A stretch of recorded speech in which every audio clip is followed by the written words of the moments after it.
I'm here today in the beautiful city of Brantford, Ontario on October 10th, 2009. With me is Audrey, who is actually the curator of this special church here, the oldest church in Ontario. What is the church called exactly again?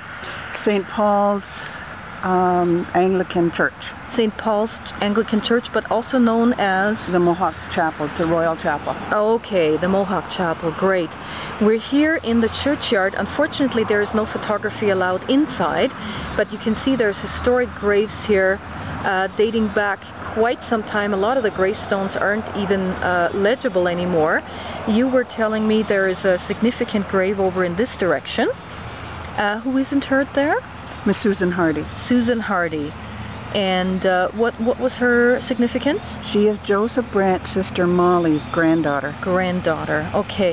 And Joseph Brant, just for our international audience, is basically a native leader of the Mohawk tribe? Yes. Okay, that came up from the United States, from New York State? From the Mohawk Valley in New York State. Mohawk Valley, and he was basically loyal to the British Crown, and that was in 1780? In the late 1700s. Late 1700s. And he came up here and moved from the Mohawk Valley to the Grand River Valley. And that's also the name of the city of Brantford, right? Yes. Related to Joseph Brant. But what is his native name?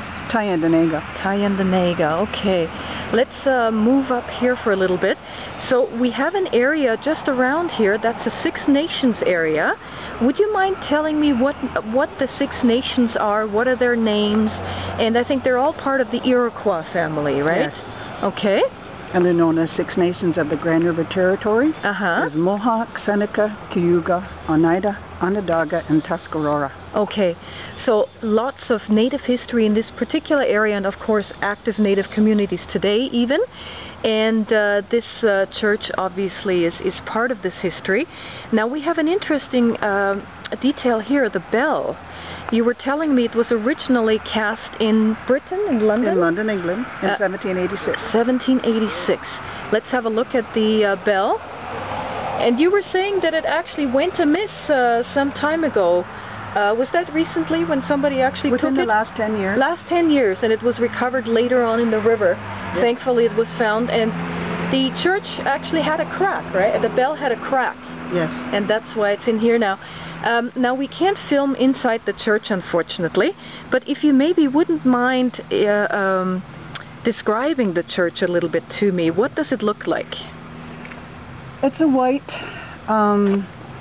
probably used to be pine on the outside at one time. All the inside is pine. The trees were cut down in Paris, Ontario, not too far from here. Yes. And floated down the river. And it's all hand beaded. And it's original. Yeah, it's a very unique church, and it has beautiful stained glass windows also. Stained glass windows are actually much newer, right? From 1959? To 1962. Okay, great. And I think the church is in a bit of a need of restoration right now. Some of the wooden rafters are caving in a little bit, right? Broken, yes. So you're having a fundraiser coming up when? November 19th. Okay, November 19th. Let me show you here. A view back towards, what road would this be? Mohawk Street. Mohawk Street, okay, great. Obviously, that must be a historic native trail as well, I would imagine, Probably. Right? Exactly. Well, thank you so much for giving us a great introduction to our, what is the most popular name for this church? The Mohawk Church, right? No, the Mohawk Chapel. Mohawk Chapel, great. Thank you so much. You're very Built welcome. in 1786. 1786, great. Thank you so much, Audrey.